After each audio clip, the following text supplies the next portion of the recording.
भागवतम के चौथे स्कंद के 27वें अध्याय के श्लोक संख्या 19 को पढ़ें। तो यहाँ पे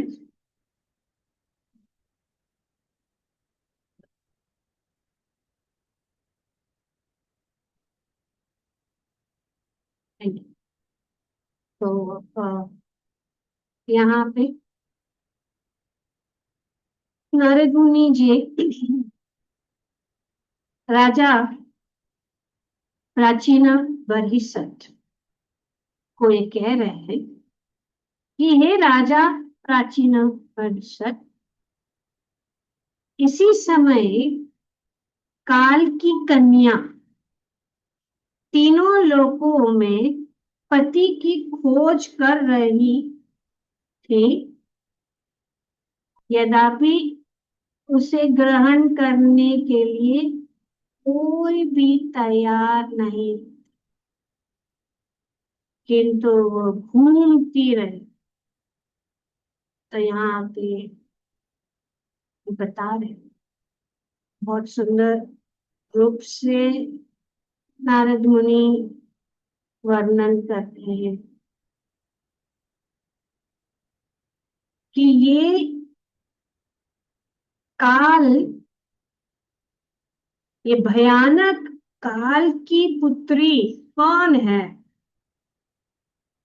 यह जरा जरा बुढ़ापा है।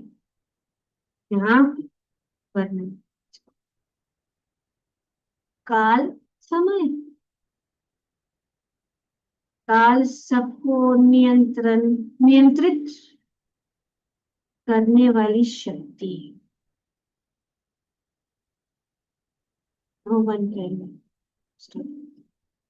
Time and tide waits one. तो ये टाइम जो इतना भी हम कुछ करें, मन समय बड़ा बलवान है। यहाँ पे श्री नारद मुनि बहुत सुंदर रूप से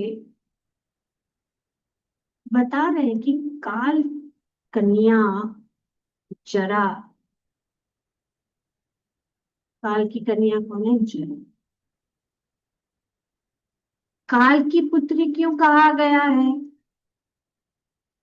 क्योंकि काल शास्त्र में बताते हैं कि काल समय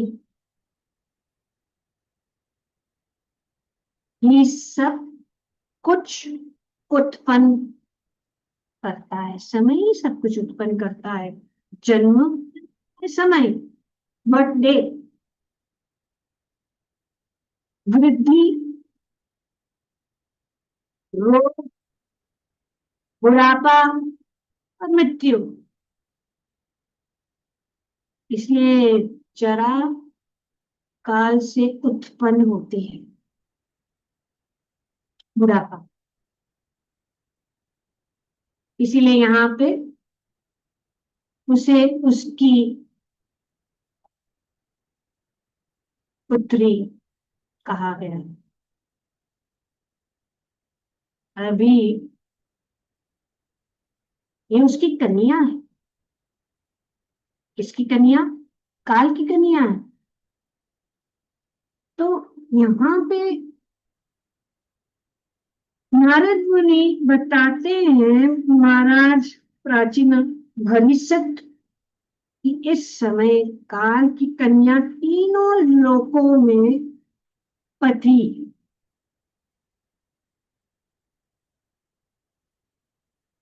पति मतलब ये क्या करना चाहती? वर ढूंढना। तीनों लोकों में पति की खोज कर रही थी, यद्यपि उसे ग्रहण करने के लिए कोई तैयार नहीं था, किंतु वो घूमती रही। अभी कौन चाहेगा? कौन विवाह करेगा जरा से? तो ये बात यहाँ पे कि वो घूमती है, घूम रही, खोज रही है इसका अर्थ क्या, ये प्रतीक है, जरा प्रतीक है। यहाँ पे प्रतीक बताया गया कि पति का अर्थ कोई उसे स्वीकार करे,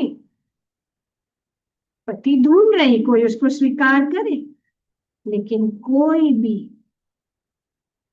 बुरा होना नहीं चाहता। कोई वो कहेगा अपने आप कि मैं कोई जरा चाहिए, जरा चाहिए, मृत्यु तो चाहिए। जब हम थक जाते हैं तो ऐसा लगता है कि मृत्यु आ जाए, बस बहुत हो गया। लेकिन जरा कोई नहीं चाहता, कोई नहीं चाहता। कोई भी अपनी जवानी छोड़ना नहीं चाहता, तो कैसे स्वीकार करेगी? तीनों लोकों में कोई भी जरा को स्वीकार नहीं करता, कोई भी। फिर भी वो आ गई। इसका गहरा अर्थ यही है, इस श्लोक का सबसे महत्वपूर्ण भाग यही है, चाहे हम कितना भी प्रयास करें,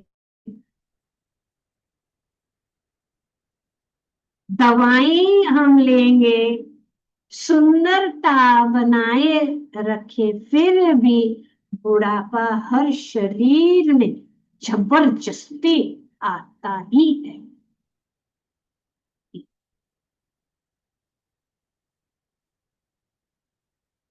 तो ये पुरंजन कथा, यहाँ इस पूरी कथा में सब कुछ प्रतीकात्मक है। प्रतीक क्या है? पुरंजन जीव या आत्मा, मतलब हम सब।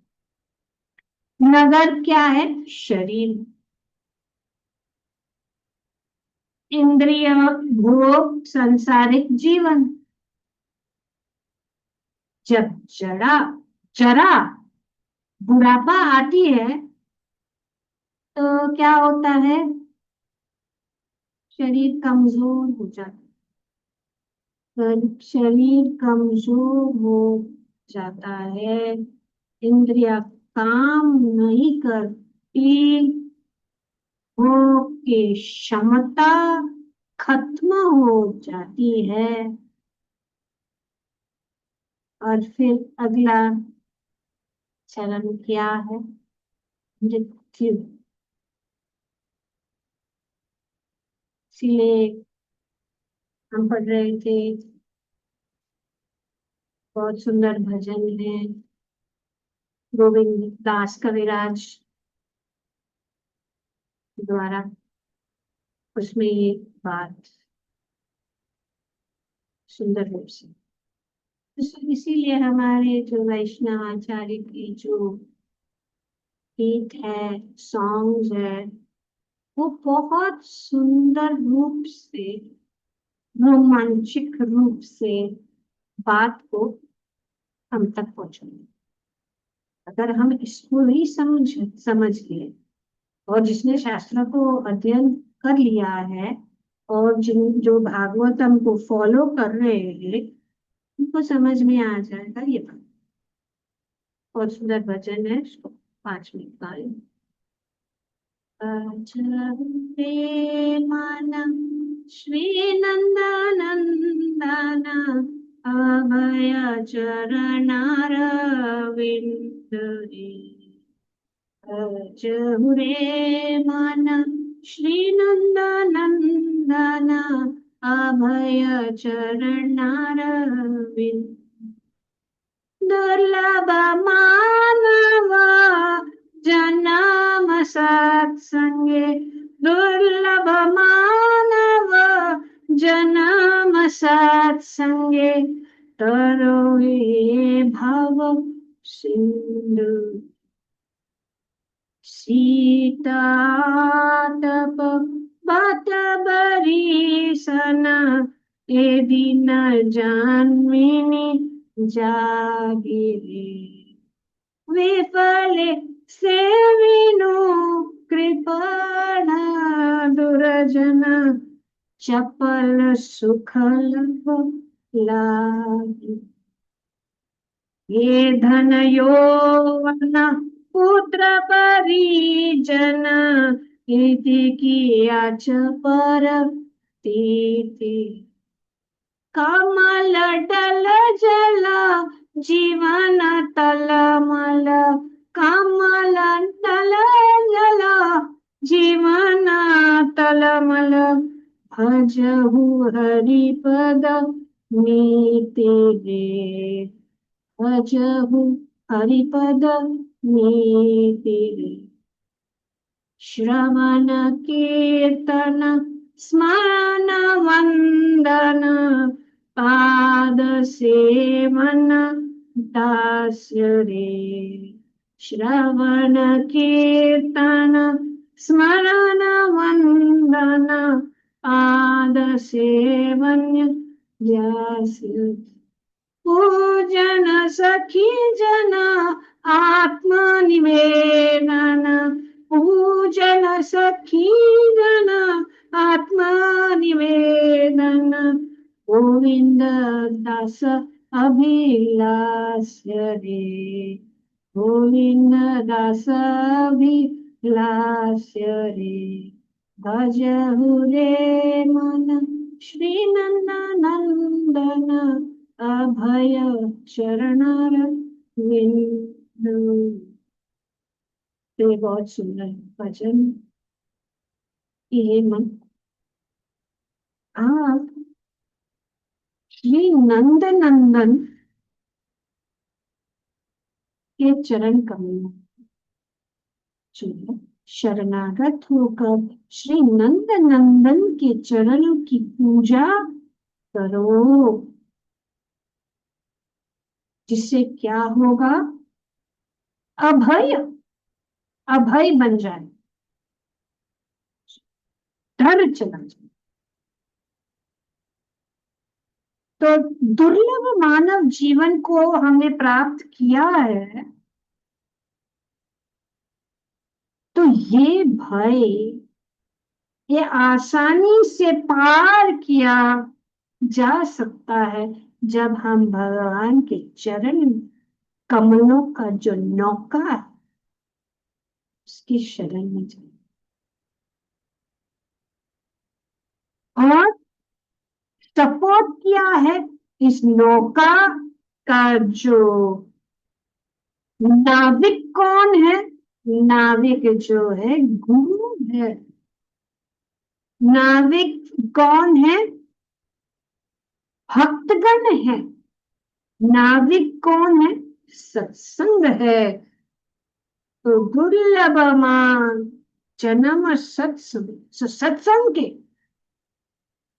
द्वारा, इसीलिए अनिवार्य है कि हम भक्तों के सामने और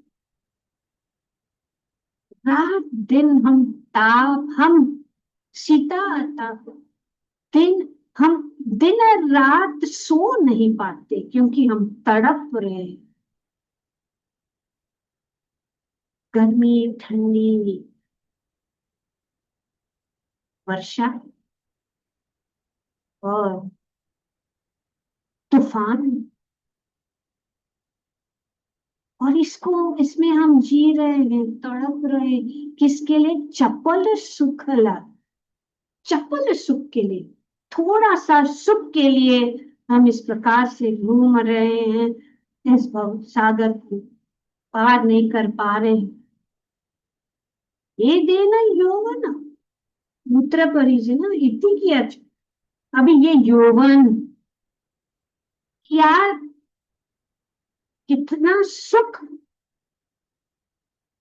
कोई सुख नहीं है। ये यौवन चला जाए,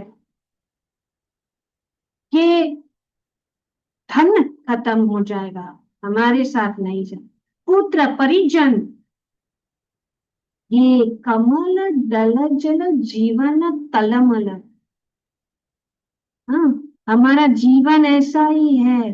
इन सब चीजों के साथ रहते हुए भी एक्चुअली हमारा एक कमल के पत्ते के ऊपर एक जो बूंद है, बूंद इतनी देर तक रह सकती, गिर जाए। तो इसीलिए कमल है जीवन, भजहु हरि को।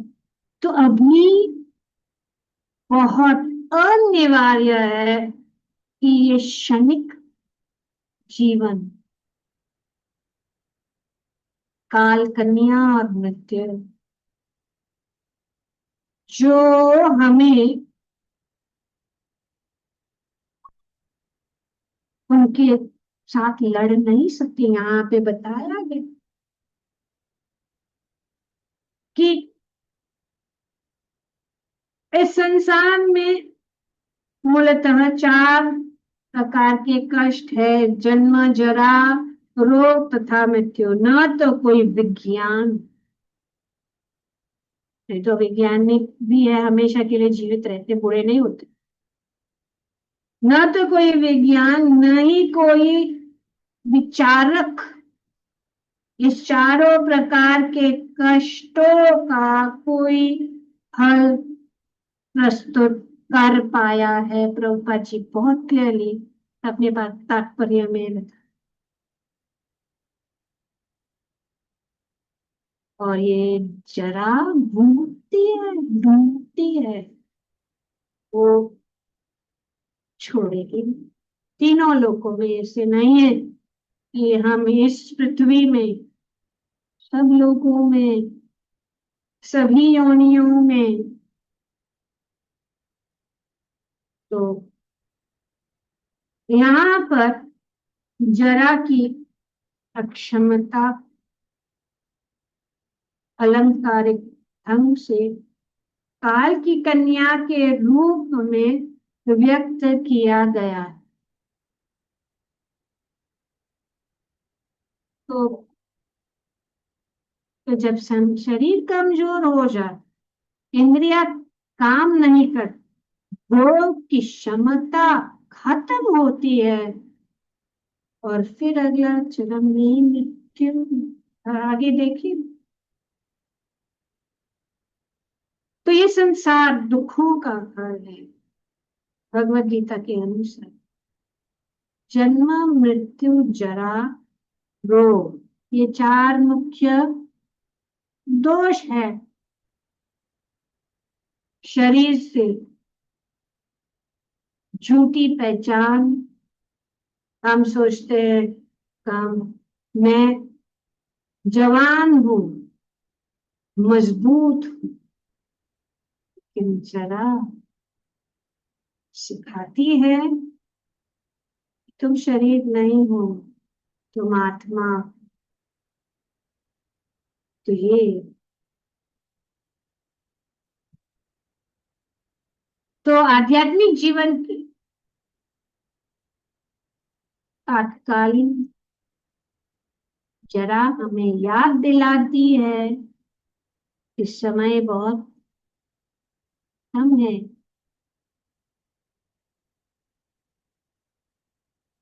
शरीर टिकाऊ नहीं है, इसलिए युवावस्था में ही भक्ति शुरू करनी चाहिए। हम सब ऑलरेडी बहुत लेट हो गए हैं, तो हमें एक समय भी नहीं, एक क्षण भी नहीं गंवाना है। तो युवावस्था में शुरू, तो कोई बात नहीं।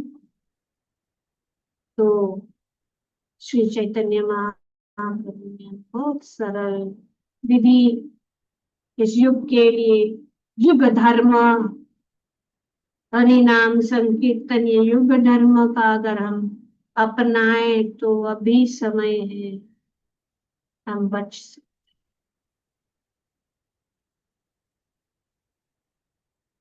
तो ये भक्त की दृष्टि,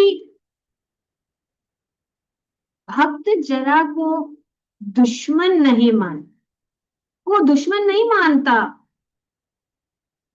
वह समझता है यह कृष्ण का संकेत, ऐसे संकेत, ये संसार स्थायी नहीं है, ये भगवान की इमेज कि दूर से हम भक्तों कोई डर नहीं, मृत्यु को पार कर सकते हैं भक्त, क्योंकि उनके पास में ज्ञान है। तो इस श्लोक में बहुत गहरी सीख है, इस पुरंजन की कथा में बहुत गहरी सीख है, बहुत गहरा शिक्षण है। सिर्फ अपने को, अपने आप को पुरंजन के जूते में डाल, put ourselves in his place, उनकी जगह हमें लेनी है कि मैं पुरंजन, क्योंकि ये किसकी कथा है? जीव, सब जीवों की कथा है। तो अगर हम सोचेंगे पुरंजन कोई अलग है, तो हम सोचेंगे नहीं, हम तो ये नहीं, और हमें कुछ शिक्षण की जरूरत नहीं। लेकिन अगर हम समझ ले कि एक्चुअली जो ये पुरंजन की जो बात चल रही है इस कथा में, वो मैं, इस भाव से नारद मुनि जो है यहाँ पे वर्णन कर रहे, तो ये शास्त्र को हमें बहुत गहराई से समझना बहुत जरूरी। तो ये बहुत गहरी बात, ये जन्म और मृत्यु का सवाल है, हम उसको इग्नोर नहीं कर सकते। अगर हम चाहे तो उसको इग्नोर करना है, उसके ऊपर ध्यान नहीं देना, हमारी इच्छा, क्योंकि इतनी स्वतंत्रता तो भगवान ने दी है। लेकिन अगर हम जानते हैं, इसीलिए कष्ट कुंती महारानी है कि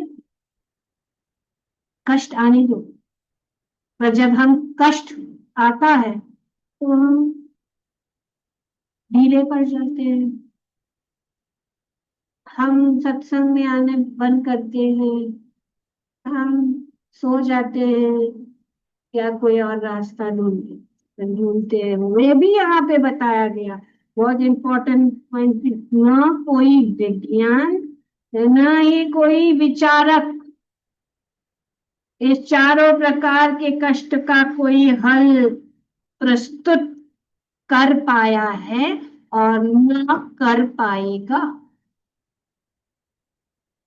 कोई सभा में बैठे हुए कोई भी इसका हल, बुढ़ापा को रोकने का कोई उपाय है तो कृपया करके हमें बताएं, क्योंकि कोई नहीं चाहता बुढ़ापा, नहीं है। जाओ शहर में डिंडोरा पीटो और बोलो किसके पास उपाय है, जरा जरा, कोई नहीं मिले। स्टॉप गैप भी संकेत आ गया, बाल सफेद हो गए, डाई लगाओ, उस संकेत को नहीं देखना चाहिए। बाल सबको बहुत पसंद है, तो भगवान के वक्त पहले से ही अच्छे घने घने बाल को साफ कर ही देते, क्योंकि ऐसे देखेंगे अपने आप को तो याद रहेगा कि हम तो भगवान के दास, ये बहुत जरूरी। तो इस श्लोक में ये संदेश है, बुढ़ापा, बीमारी, मृत्यु कहीं कोई नहीं रोक सकता, ये धन यौवन पुत्र परिजन कोई नहीं रोक सकता।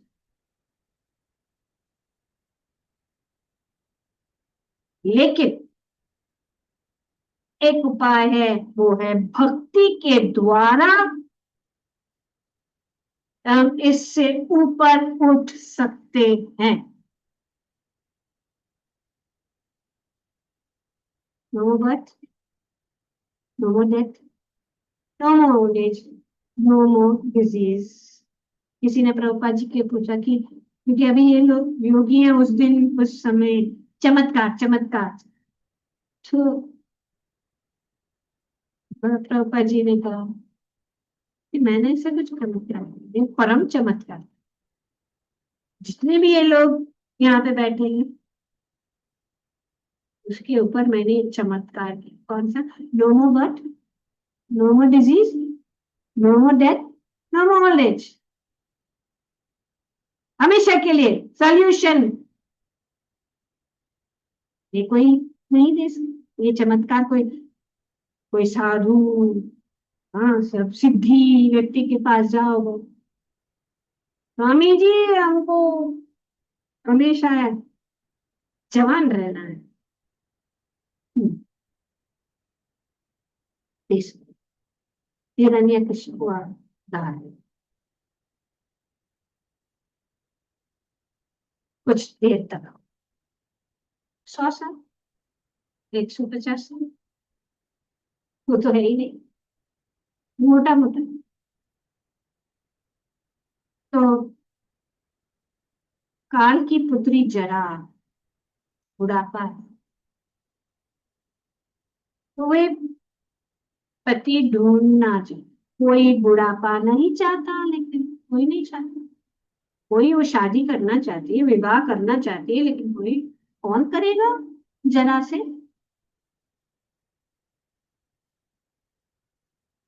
फिर भी वो आई,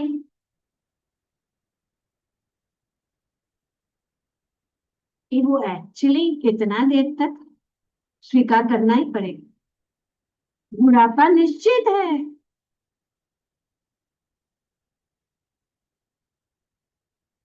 तो यह संसार जो अस्थाई है, समय के अधीन है, तो ये चार मुख्य दुख यहाँ पे बताए गए कि संसार, चार दुख, कष्ट, जन्म, मृत्यु, जरा और व्याधि। व्याधि मतलब रोग, birth, old age, disease and death. ये कोई सुनना भी नहीं चाहता, अरे तुम लोग को और कुछ बोलने को नहीं आता है क्या? इन लोग को सब कुछ अच्छा अच्छा जो है, मन चाहे भजन और अच्छा अच्छा भगवान की लीला, सामान्य लोग, लेकिन भक्त लोग जानते हैं, वो सुनना चाहते हैं, वो जानना चाहते हैं कि किसकी, वो जिसने जिसने इस भौतिक जगत से जो थक गए हैं, वो जब तक हम ऐसा आसक्ति नहीं होगी तब तक वो रुचि, अगर हम भौतिक जगत की चीजों में आसक्ति है और हमें उम्मीद के ऊपर उम्मीद रखते हैं कि हम इस भौतिक जगत की चीजों के साथ हम जो है सुखी हो सकते हैं, उनके लिए ये जो बात समझ में नहीं, ये सब कैसे हो रहा है। जैसे कि 15वें अध्याय में भगवान, जिसकी बुद्धि विकसित नहीं है वो इन सब चीजों को नहीं देख सकते।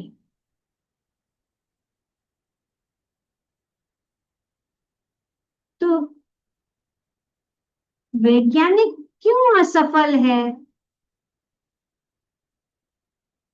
जीवन को थोड़ा बढ़ा सकते हैं, वो बढ़ा सकते हैं, लेकिन असफल फिर भी, अंत में मृत्यु तो आएगी। आज के विज्ञान जो है, इसीलिए तो सब कुछ आयोजन यही है।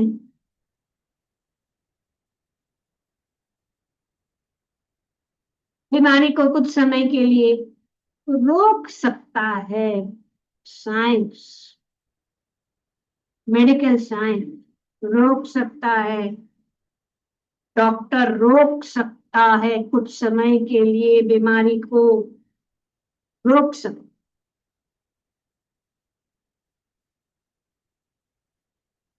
तो शरीर को कृत्रिम रूप से सारा देश, लेकिन मृत्यु को कोई रोक नहीं सकता। बुढ़ापे को खत्म नहीं कर सकता, जन्मों को बंद नहीं कर सकता। कारण विज्ञान केवल शरीर तक सीमित है, आत्मा को नहीं समझता, आत्मा को नहीं समझता। तो दार्शनिक क्यों असफल है? बहुत से दार्शनिक जीवन के अर्थ पर विचार करते हैं,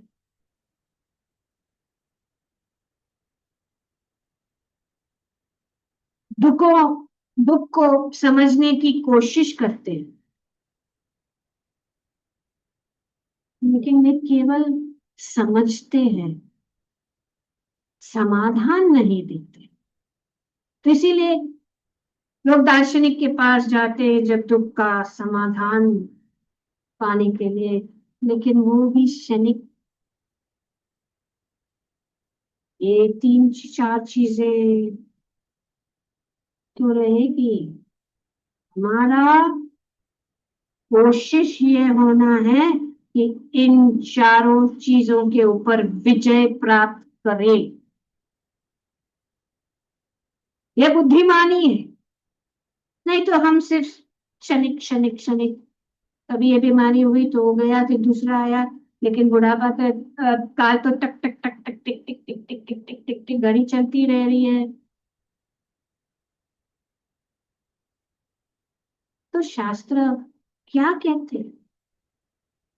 भगवत गीता के 13वें अध्याय में भगवान जन्म मृत्यु जरा व्याधि दुख दोषनु दर्शनम क्लियरली बताया। बुद्धिमान व्यक्ति इन चार दुखों को समझता है और उससे निकलने का उपाय खोजता है। यही बुद्धिमानी है। तो ये इन दुखों का मूल कारण है शरीर के साथ गलत पहचान, देहात्म बुद्धि कि मैं शरीर हूं। जब तक हम सोचते हैं कि मैं शरीर हूं, तब तक जन्म भी होगा, मृत्यु भी होगी, बुढ़ापा और रोग भी आएगा।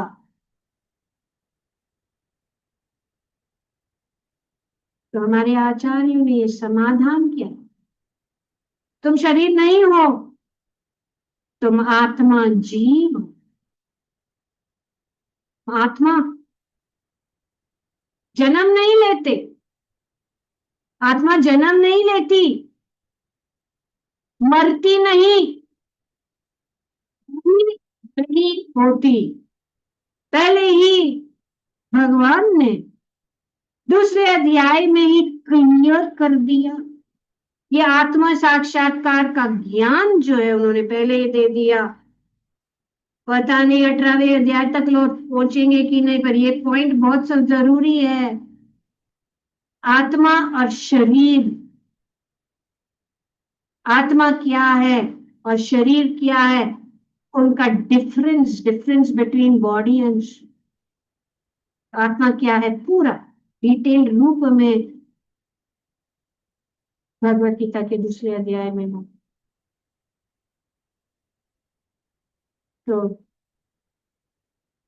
यही हमें समझना कि मैं आत्मा, मैं शरीर नहीं हूं, मैं आत्मा हूं। तो हमें क्या करना है? हमें आत्मा के स्तर पर आना है, आत्मा के स्तर पर आना है। और ये संभव है। और असली समाधान भक्ति योग है। कृष्ण चेतना है, Krishna consciousness is the solution. इस सब चीज को रोकने का ये एक रास्ता है। जब जीव कृष्ण से अपना संबंध समझता है, भक्ति करता है, तब वो ये जन्म मृत्यु के चक्कर से बाहर निकल सकता है। नहीं तो पुनरपि जनन पुनरपि मरणम पुनरपि जननी जठरे शयनम, इस जीवन में और मनुष्य जीवन इसीलिए, क्योंकि गहरी समझ ये कि विज्ञान क्या करती है, दुख को डिले करती। और वैसे भी अभी जो दर्द होता है वो विज्ञान गोली देते, वो गोली क्या करता है, दबा देता है। तो हम उसको, हमारी इंद्रियों को नहीं समझ में आता, हम सोचते हैं हाँ दर्द गया, इतना अच्छा डॉक्टर है। पर जितना दिन हम दवाई लेंगे उतना दिन रहे, कितने दिन तक दवाई लेते रहेंगे। तो ये हमें समझना है, ये बात डरावनी नहीं है, ये हमें ये क्या कर रही है, हमें एक शिक्षण दे रही है कि नहीं, हमें साथ साथ, ऐसा नहीं कि दवाई नहीं लेनी है, डॉक्टर के पास नहीं जाना है, या इलाज नहीं करना है, या योगा नहीं करना, मैं ये कब कर सकते, पर हमारे, हमें अभी हो गया, हो रहे, हम भोग रहे हैं, भोगते रहते हुए हमें ये मानव जीवन में बुद्धि है, सोच है कि हमारा सोच ऐसा होना चाहिए कि अभी तो हम गिर गए हैं खड्डे में, अभी हमको यहाँ से बाहर निकलना है और फिर से जाके खड्डे में नहीं गिरना। तो इसके लिए यहाँ पे चेतावनी दी जा रही है और समाधान का रास्ता ये है। विज्ञान दुख को डिले करता है, भक्ति क्या करती है, दुख के जड़ से निकाल देती है, जड़ से निकाल देती है भक्ति, ताकि वो जड़ वापस दूसरा, जैसे जड़ से निकालेगी तो तुम जड़ को, पेड़ को काट डालो, उसको जला डालो, लेकिन नीचे का जो उनका जड़ है फिर भी क्या है, उनमें शक्ति है वापस उगाने, है ना। अभी का ये बहुत बहुत बड़ा फोड़ा होता है, ऊपर से फोड़ा है, लेकिन वो फोड़े को हम कितना भी ऊपर से निकाले, लेकिन वो का जो अंदर का जो रूट है, अंदर धस गया है, उसको काट के उखाड़ के निकलना ही पड़ेगा। और ये भक्ति करती है, भक्ति हमें जो है ये भव रोग, जन्म मृत्यु जरा व्याधि का जो भव रोग है, भक्ति उसको जड़ से उखाड़ कर फेंक देती है। और इसीलिए इसके लिए भक्ति में थोड़ा कष्ट तो होगा, जब भी हमारा बीमारी बहुत गहरा फैल गया तो काटेंगे तो दुख तो होगा, दर्द तो होगा,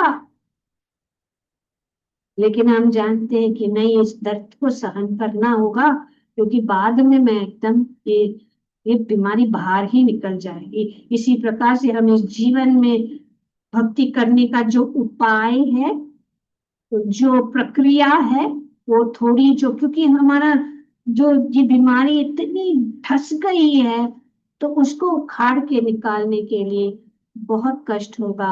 हमें अपने इंद्रियों को संयमित करना होगा, मन को जो है हमें भगवान की सेवा में लगाना होगा, भौतिक चीजों से हटाकर उसको, यहाँ तो इसमें बहुत कष्ट है, पर लेकिन जब हम करते रहेंगे, हम परिश्रम करते रहेंगे, प्रयास, तो जब, इसीलिए भगवान को प्राप्त करने के लिए दो चीजें चाहिए, जो हम जानते हैं दामोदर लीला में, कि जब माता यशोदा भगवान को बांधने की कोशिश की तो वो अपने आप नहीं, लेकिन भगवान ने क्या देखा, भगवान ने देखा कि वो कितना परिश्रम, कितना प्रयास कर रही है, तो भगवान हमारे प्रयास को देखते हैं, हम कितनी चीजों को त्याग कर, हमारा समय, हमारा मन, हमारा बुद्धि, हमारी इंद्रियां सब भगवान की सेवा में लगा रहे हैं, तो भगवान जो है कृपा बरसाते हैं।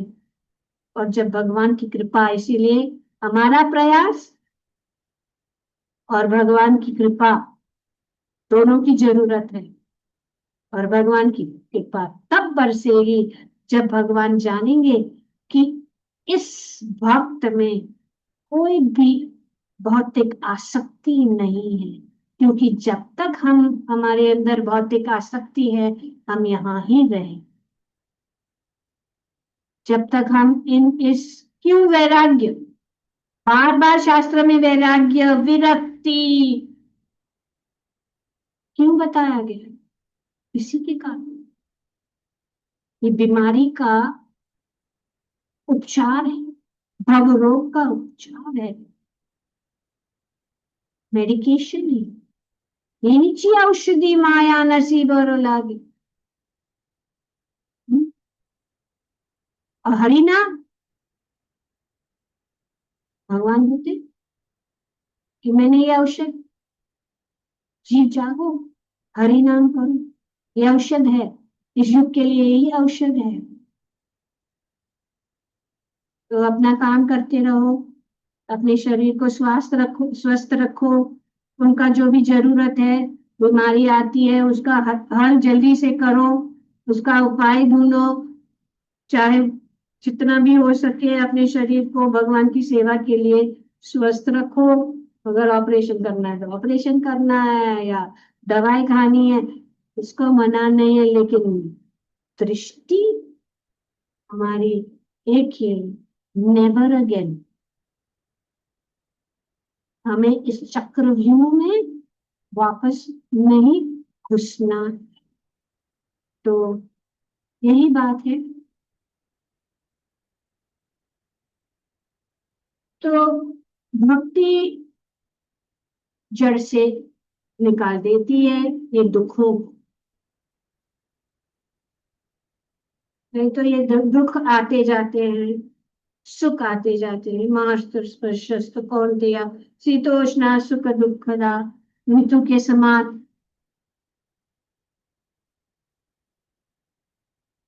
उदाहरण के लिए, अगर घर में आग लगी हो और हम सिर्फ धुआं हटाए तो आग नहीं बुझेगी।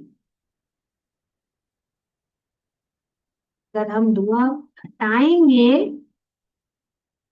तो आग नहीं बुझेगी। इसी तरह दवाएं, दवाइयां धुआं हटाती है, भक्ति आग को बुझा देती है।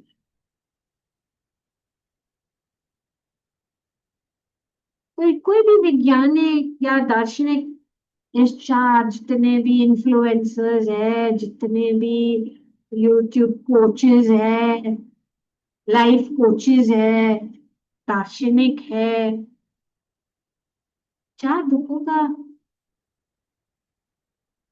स्थायी समाधान नहीं दे सकते।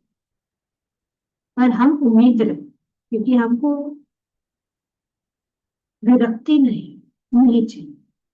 हमें, you want the cake and you want to eat it. हमको ये भौतिक जीवन भी चाहिए, और फिर हम उसको वो स्वास्थ्य भी अच्छा चाहिए, सब कुछ अच्छा चाहिए, लेकिन ये नहीं हो सकता। क्योंकि ये बातें याद रखना, जन्म मृत्यु जरा,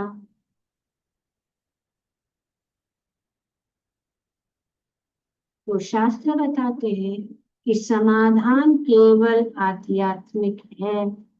इसीलिए मानव जीवन का उद्देश्य है इन चारों दुखों से मुक्त होना। और यह केवल भक्ति से संभव है। हरे कृष्णा। हरे राम। तो भक्ति का मतलब ये नहीं कि शरीर कभी बीमार नहीं होगा, इसका अर्थ नहीं। कुछ लोग सोचते हैं भक्ति करेंगे, अरे लेकिन ये भक्ति करे बीमार कैसे होता है? अरे बीमार, देख रहे हैं जो शास्त्र ने पढ़ा है वो, कोई भी हो, कोई भी बच नहीं सकता। शरीर कभी बीमार नहीं हो सकता, ऐसा है ही नहीं कि वो भक्त है इसके लिए कि शरीर बुरा नहीं होगा। भक्ति का मतलब यह नहीं है। शरीर तो प्रकृति के नियमों के अनुसार चलेगा। क्या हम प्रकृति को कंट्रोल कर सकते हैं? नहीं, हम नहीं। हम कह सकते हैं बहुत गर्मी है, चलो बारिश आ जाओ, क्या कंट्रोल कर सकते हैं? लेकिन हमने क्या किया, भक्ति के द्वारा भी बाध्य हो जाती है प्रकृति। जैसे कि वर्षा, वर्षा के लिए हमने क्या किया, हमने सिर्फ हरि नाम लिया, और कैसे वर्षा आ गई, ये प्रमाण है। तो शरीर तो प्रकृति है, लेकिन भक्ति क्या करती है, वो आपको शरीर के स्तर से उठाकर, शरीर से उठाकर आत्मा के स्तर पर स्थित, स्थापित कर देती है। भक्ति ये करती है। भक्ति करना मतलब ये शरीर से ऊपर उठकर आत्मा के,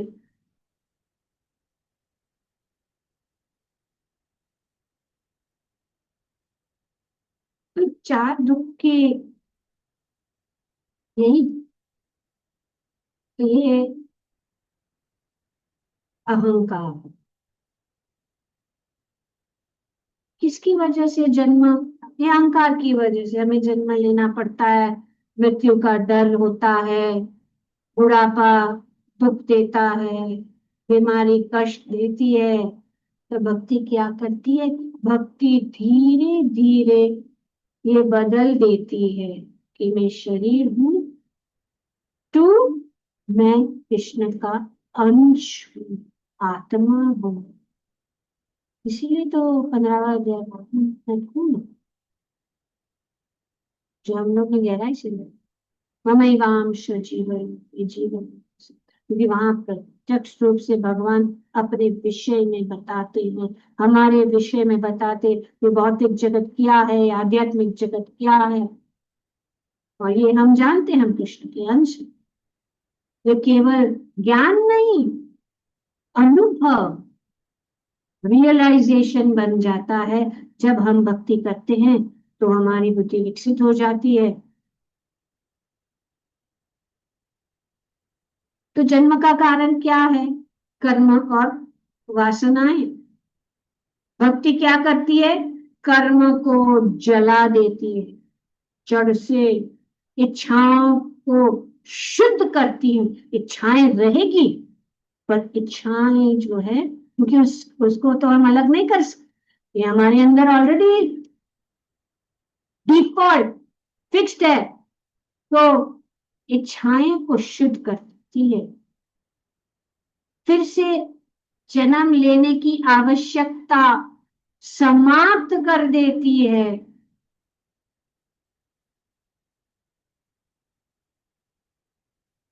तो मृत्यु, सामान्य व्यक्ति मृत्यु से डरता है। मृत्यु क्या है, एक छोटा व्यक्ति, क्या है, एक चींटी भी, सब कुछ खोने का भय। जब जरा आ जाती है, देखते हैं मृत्यु अभी जरा आ गई, मतलब बहुत समय नहीं है, तो सब कुछ खोने का भय। हाय हाय, इतना सारा चीज मैंने इतना परिश्रम किया, अभी पूरा जीवन भर अभी एक क्षण में हो सकता है। लेकिन भक्त जानता है कि मैं शरीर नहीं हूं, मृत्यु कृष्ण के पास जाने का द्वार है। मृत्यु क्या है, क्योंकि भक्त मैं जानता है मैं शरीर नहीं हूं, मैं भगवान का अंश हूं, तुम ढूंढो मुझे गोपाल, मैं खोया खोई गैया तेरी। तो भगवान ढूंढ लेंगे, हम पुकारेंगे, जब तक पुकारेंगे नहीं तो कैसे ढूंढेंगे। तो इस प्रकार से मृत्यु काल नहीं है, भक्तों के लिए मृत्यु मतलब कृष्ण के पास जाने का द्वार, और परिणाम क्या है, मृत्यु का डर नहीं, मिलन बन जाए, भगवान के साथ मिलन। तो और बुढ़ापा, बुढ़ापे में लोग निराश हो जाते हैं, कमजोर हो जाते हैं, अकेलापन महसूस होता है। लेकिन भक्ति क्या करती है, शरीर बुरा होता है लेकिन चेतना ताजा और आनंदमय रहती है। हम देखते हैं कितने वरिष्ठ भक्त हैं, उनको पता है कि कभी भी मृत्यु आएगी, उनको भय नहीं है, वे हमेशा और भी गहराई से, हमने देखा है जवान लोग पीछे हो जाते हैं, सोचते हैं अभी तो बहुत समय है, हम करेंगे, पर किसी का समय काल का कोई निश्चित निश्चित नहीं है कि कभी आएगा। अलास, तो जो बुढ़ापा, जो भक्ति किया है जीवन भर, इसीलिए कहा है कि जीवन भर करने से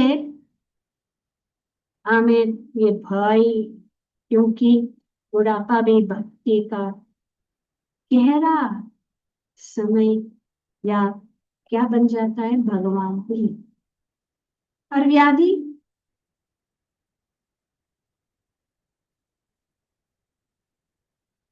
सामान्य व्यक्ति की पीड़ा वो क्या है, टूट जाता है।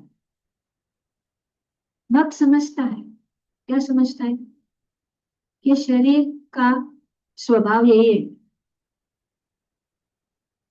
तो भौतिक लोग हैं, वो इतने शक्तिशाली होते हैं, फिर बाद में जब बीमार पड़ते टूट जाते, टूट जाते।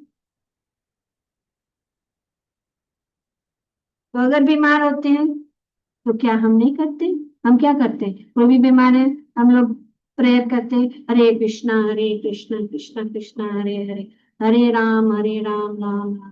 कोई बात नहीं, बीमारी है, हरि नाम लो।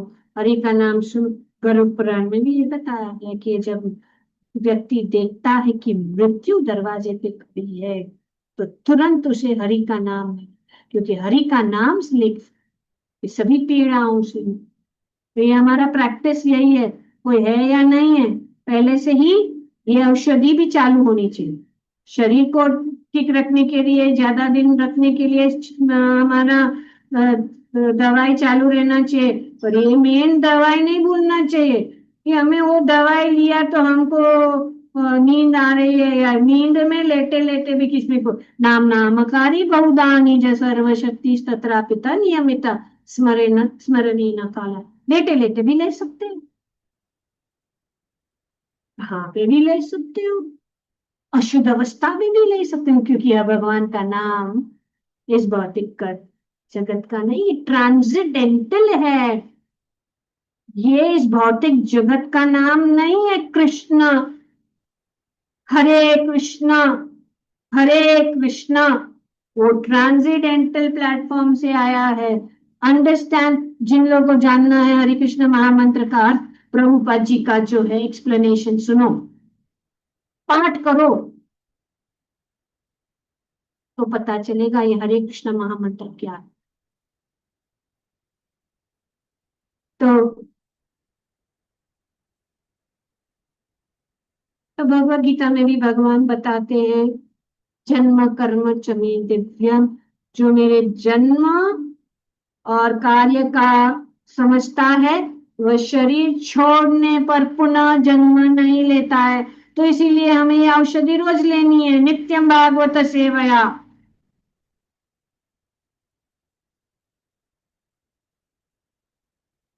तो मुझे प्राप्त करके आगे भी बताते हैं 8वें अध्याय। तो बहुत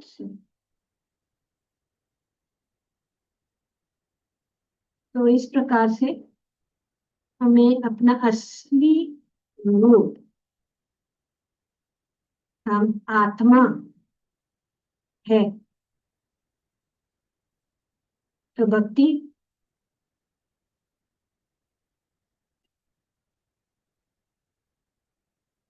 भक्ति दुखों को सिर्फ कम नहीं करती, उसे उसके मूल कारण अज्ञान और कर्म का को समाप्त। तो मूल कारण दुखों का क्या है? अज्ञानता और कर्म। तो इस प्रकार से वो मूल कारण जो है वो अज्ञानता और दुख या कर्म को समाप्त करती है। इसलिए जन्म समाप्त, मृत्यु का भी भय समाप्त, बुढ़ापा और रोग का प्रभाव समाप्त। अंतिम से तो विज्ञान शरीर को बचाने की कोशिश करता है, भक्ति आत्मा को मुक्त कर देती है। ग्रंथराज श्रीमद् भागवतम की जय। ओम तत्सत। Thank you very much. Hare Krishna.